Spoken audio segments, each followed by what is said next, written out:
Hello students, how are you all. I hope कि आप सभी बहुत अच्छे होंगे और आप सभी ने जो पिछला चैप्टर है वो अच्छे से कंप्लीट कर लिया होगा।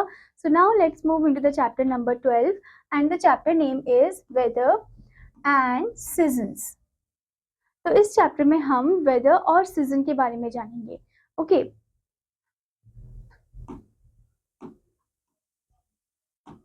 Now student, before starting this chapter, as you can see, now student, before starting this chapter, as you can see, learning objectives are given. After completing this chapter, we should be able to know about the term of weather. हम weather के term के बारे में जान पाएंगे. Next thing, about the factors that affect weather, और कुछ ऐसे factors है जो weather को affect करते हैं उसके बारे में हम जानेंगे. Next thing, define the seasons and how they affect in our daily life. हम season को भी define कर पाएंगे और वो कैसे हमें affect करते हैं daily life में, ये भी हम जान पाएंगे. Okay. Now first come the introductory question to you. In which season you can see vapors coming out from your mouth? कौन से सीजन में आप देखते हो कि कुछ वेपर्स है जो कि आपके मुंह से निकलता है? ठीक है, यानी कि कुछ ऐसे फॉगी फॉगी सी चीज है जो आपके मुंह से निकलती है, वो होता है सर्दियों का time, winter season. Okay, now let's start the chapter. First is weather. Sometimes when we go out, we find the outside conditions very pleasant. The day is neither too hot nor too cold, but some other days are hot or cold. Sometimes day is cloudy or windy. Sometimes it could be rainy or snowy. These different conditions of surroundings are called weather. तो कभी कभी क्या होता है कि जब हम बाहर जाते हैं तो बाहर का जो कंडीशन होता है काफी ज्यादा अच्छा होता है, प्लेजेंट होता है. ठीक है, और वो जो दिन होता है ना ज्यादा गर्म होता है ना ज्यादा ठंडा होता है. ओके, बट कुछ कुछ दिन में क्या होता है कि बहुत ज्यादा गर्मी या फिर ठंडी होती है, और कुछ दिन में क्लाउडी डे होता है, विंडी डे होता है, कुछ दिन में रेनी होता है या फिर स्नोई डे होता है. ठीक है, तो ये जो डिफरेंट कंडीशंस है हमारे आसपास के सराउंडिंग का, इसको हम वेदर बोलते हैं, जो कभी भी एक जैसा नहीं रहता, टेम्पररी फॉर्म में होता है. ठीक है, कुछ कभी कुछ हो जाता है तो कभी कुछ, जैसे एकदम से बारिश हुई फिर एकदम से सूरज आ गया. ठीक है, now next thing is that the condition of the air at a particular time is called weather. जो कंडीशन होती है हवा की एक पर्टिकुलर टाइम पीरियड में, ठीक है, उसे हम क्या बोलते हैं? वेदर बोलते हैं. तो अगर कंडीशन जो है हवा की एकदम गरम गरम सी हवा चल रही है तो एकदम वेदर कैसा हो जाएगा? गर्म हो जाएगा. ठंडी हवा चल रही है तो ठंडा हो जाएगा. ठीक है, weather keeps changing from day to day. It also different at different times of the day. Weather हमेशा डे टू डे चेंज होता रहता है और different times of the day में वो डिफरेंट डिफरेंट होता है. जैसे कि मॉर्निंग में थोड़ा ठंडा सा होगा, ठीक है, फिर आफ्टरनून में कैसा हो जाएगा? एकदम गर्म सा हो जाएगा, फिर इवनिंग में फिर से ठंडा हो जाएगा. तो ये जो वेदर है एकदम चेंज होता रहता है. ओके, आप जैसे देख सकते हो, this is the morning time, then afternoon time, then evening time. ठीक है, You feel warmer when you stand closer a fire than when you are away from it. आपको गर्म लगता है जब आप फायर के एकदम क्लोज स्टैंड करते हो, और जब आप उससे थोड़ा दूर खड़े रहते हो तो आपको थोड़ा ठंडा लगता है. ठीक है, It is the same with the sun because it is also a source of heat like fire. और ऐसा ही सेम हम सन के साथ फील करते हैं. ठीक है, जब सन बहुत ज्यादा गर्मी देता है तो हमें बहुत गर्मी लगती है. ठीक है, जब इतना गर्म नहीं होता तो इतनी गर्मी नहीं लगती. At noon when the sun is overhead it is closer to us and therefore we feel very hot. नून के टाइम जो सन है वो हमारे ओवरहेड होता है, हमारे से ज्यादा क्लोजर होता है, तो इसलिए हमें बहुत ज्यादा गर्मी लगती है. During the day, the distance traveled by sunlight also affects the temperature greatly. Okay, तो दिन के टाइम क्या होता है? जो डिस्टेंस ट्रैवल करता है सन, जो सन की लाइट है वो जो डिस्टेंस ट्रैवल करती है वो हमारी टेम्परेचर को अफेक्ट करती है. Okay, the sun's rays are slanting in the morning and evenings but hit us directly at noon. अब सन की रेज जो है वो एकदम टेढ़ी स्लैंटिंग होती है मॉर्निंग के टाइम, इवनिंग के टाइम, पर नून के टाइम वो एकदम स्ट्रेट हो जाती है. Okay, This is the reason why afternoons are warmer than the morning and evenings.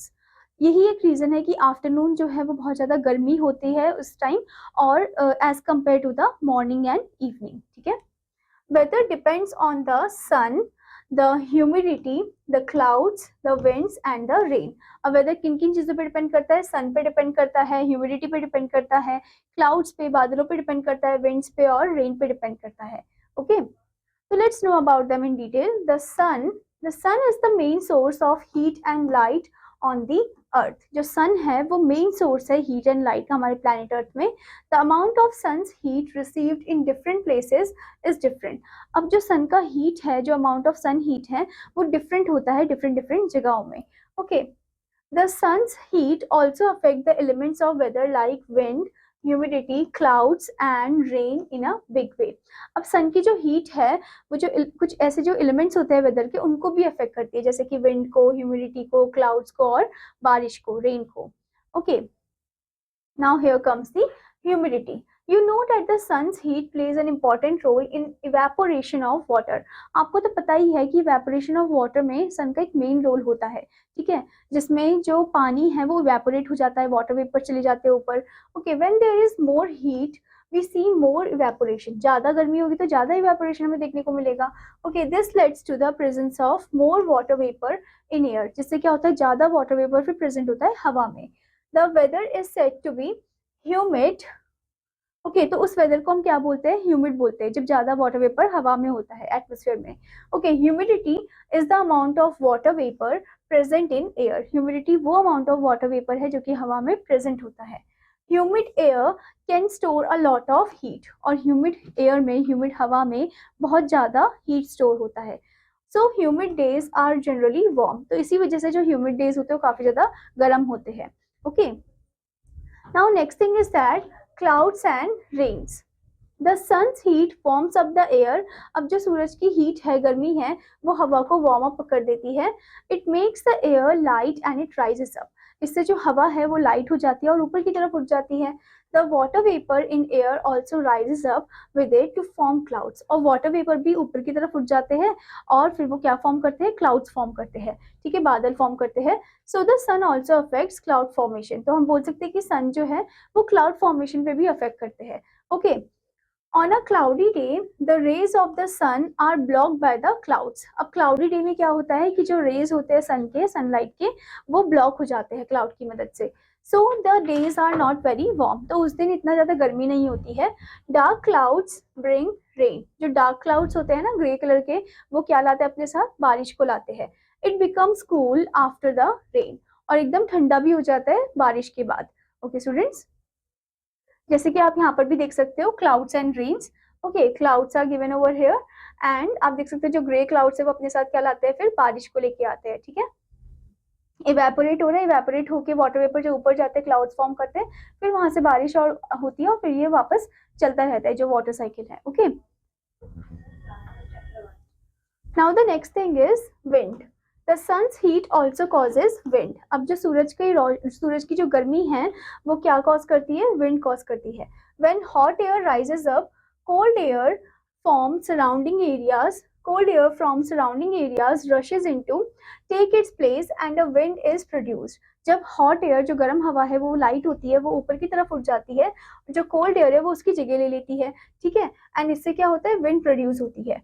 When the wind is blow, it is called breeze. जब विंड जो एकदम जेंटल फॉर्म में ब्लो करती है तो उसे हम ब्रीज बोलते हैं।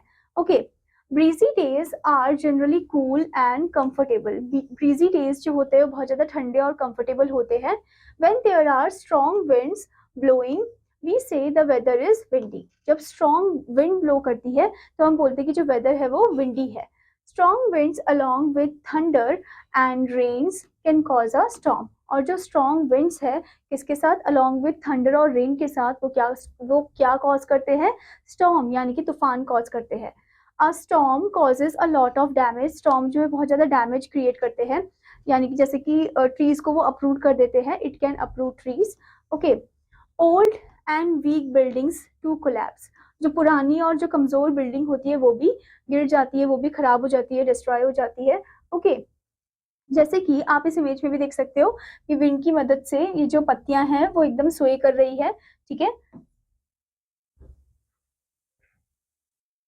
Now next thing is effect of rain on weather. अब क्या इफेक्ट है बारिश का वेदर पे। Okay, so we have already know about the water cycle. हमने वाटर साइकिल के बारे में पहले ही पढ़ा था, ठीक है। Evaporation takes place all the time. जो इवेपोरेशन है वो हर समय टेक प्लेस करता है। As the water vapour rises and cools it condenses to form clouds. जैसे ही वाटर वेपर राइज करता है, कूल डाउन होता है, फिर उसके बाद वो कंडेंस होता है और क्या बनाता है, क्लाउड्स बनाता है। So as the water vapor rises and cools, it condenses to form clouds. जैसे ही वाटर वेपर राइज होता है और कूल डाउन हो जाता है, वो कंडेंस हो जाता है और उससे क्या फॉर्म होते हैं, क्लाउड्स फॉर्म होते हैं, बादल फॉर्म होते हैं. When the clouds become full of water, it begins to rain. और जैसे ही वो फुल ऑफ वाटर हो जाते हैं तो फिर क्या शुरुआत होती है, बारिश की शुरुआत होती है. The rains lowers the temperature of a place and also increases the amount of moisture in the air. अब जो बारिश है वो टेम्परेचर को लो कर देती है एक जगह का और अमाउंट ऑफ मॉइस्चर को वो इंक्रीज कर देती है हवा में. Okay. Sometimes in the cooler months, condensation takes place very close to the ground, forming fog or mist. कभी कभी कूलर मंथ्स में क्या होता है, जो कंडेंसेशन है वो टेक प्लेस करता है and in which it take place very close to the ground. मतलब ये टेक प्लेस करता है very close to the ground, जिससे क्या फॉर्म होते हैं, फॉग फॉर्म होता है और मिस्ट फॉर्म होता है. Okay. As you can see, आपको यहाँ पर दिख सकता है, क्लाउड दिख रहा है आपको and the rain water. Okay. So this is the precipitation. Now the next topic in this one is seasons. During the year, the weather remains more or less same for a few months. कुछ महीने के लिए weather जो है वो more or less same रहता है. This is called a season. उसको हम season बोलते हैं. In India, we have mainly 3 seasons: summer, monsoon and winter. India में मेनली 3 seasons होते हैं: summer, monsoon and winter. This is a change of weather during every season. अब ये जो है ये क्या है, चेंज ऑफ वेदर है ड्यूरिंग एवरी सीजन. हर सीजन में एक चेंज ऑफ वेदर हमें देखने को मिलता है. 2 more seasons, autumn and spring, also come in between, but they do not last as long as the main season. अब 2 more season होते हैं जैसे कि autumn और spring, वो भी आते हैं इनके बीच में ही, इन सीजन के बीच में ही, पर वो इतने टाइम पीरियड तक वो नहीं होता है as compare to the summer, winter and rainy. Some places are hotter than other and have longer summers. कुछ प्लेसेस जो होते हैं बहुत ज़्यादा गर्म होते हैं as compare to the other one, इसी वजह से वहाँ पर क्या चल रहा होता है, लॉन्गर समर चल रहा होता है. Some places are very cold in winter than others. और कुछ प्लेसेस में बहुत ज़्यादा ठंड होती है विंटर टाइम में, ठीक है, as compare to the other, तो वहाँ पर हम बोल सकते हैं कि लॉन्गर विंटर टाइम पीरियड चल रहा है. Okay. Now student, before moving further, as you can see, boost your brain point is given. Scientists who study about weather are called meteorologists. वो साइंटिस्ट जो कि वेदर के बारे में पढ़ते हैं, उनकी जानकारी इकट्ठा करते हैं, उन्हें हम मेट्रोलॉजिस्ट बोलते हैं. Okay. Now the next topic in this one is seasons affect our lifes. अब कैसे सीजन हमारी लाइफ को अफेक्ट करते हैं. Farmers grow different crops in different season. Farmers जो है वो डिफरेंट क्रॉप को ग्रो करते हैं डिफरेंट सीजन के according. Okay. Our dresses and our activities also change according to the season. And हमारी जो ड्रेसेस होती है, हमारी जो एक्टिविटीज होती है, वो भी चेंज होती है according to the season. Okay. Now here comes the first season, that is summer. It is the hottest season of the year. We wear cotton clothes in summer. We get fruits such as watermelon, lychee, cucumber, etc. during the summer season. अब summer season में क्या होता है, ये बहुत ही ज़्यादा गर्मी वाला सीजन होता है, ठीक है, और हम इसमें क्या पहनते हैं, कॉटन क्लोथ्स पहनते हैं, लाइट कलर के क्लोथ्स पहनते हैं, ठीक है, ताकि हमारी बॉडी जो है वो एकदम ठंडी रहे.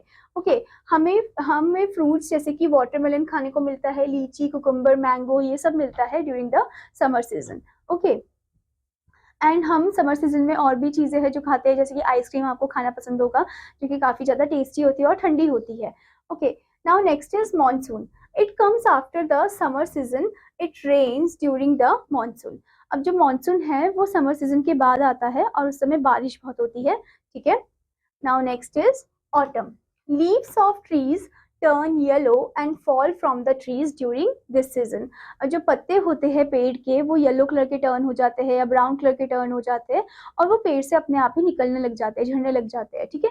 तो इसी वजह से इसको हम क्या बोलते हैं, ऑटम सीजन बोलते हैं, यानी कि पतझड़ का मौसम. ओके. जो आप अक्टूबर या नवंबर में देख सकते हो. Now next is winter. It is the coldest season of the year. We wear woolen clothes during the winter season. Winter season बहुत ज़्यादा कोल्डेस्ट सीजन होता है, ठंडा होता है और इसमें हम वुलन क्लोथ्स पहनते हैं, ठीक है. Now next one is spring. Spring season comes after winter. We can see many beautiful flowers in full bloom during this season. Spring season जो है वो विंटर के बाद आता है। इसमें हम बहुत सुंदर सुंदर फ्लावर्स को देख सकते हैं जो कि ब्लूम करते हैं, ब्लॉसम करते हैं इस सीजन में। ओके, जनरली आपको मार्च या अप्रैल में देखने को मिलता है। Okay, now student, as we have read this chapter, let's move into the summing up point. First one, the condition of air at a particular time is called weather. Next one, weather keeps changing from day to day. Next is the sun is the main source of heat and light on the earth. Next one, on a cloudy day, the rays of the sun are blocked by the clouds. Next one, slow wind is called breeze. Next is, we have mainly three seasons in India: summer, monsoon and winter. I hope student that you understood this chapter. और आपका homework है कि आपको इस chapter को अच्छे से read करना है और एक्सरसाइजेस भी कंप्लीट करना है। Now I will meet you in another class. Till then students take care, bye bye.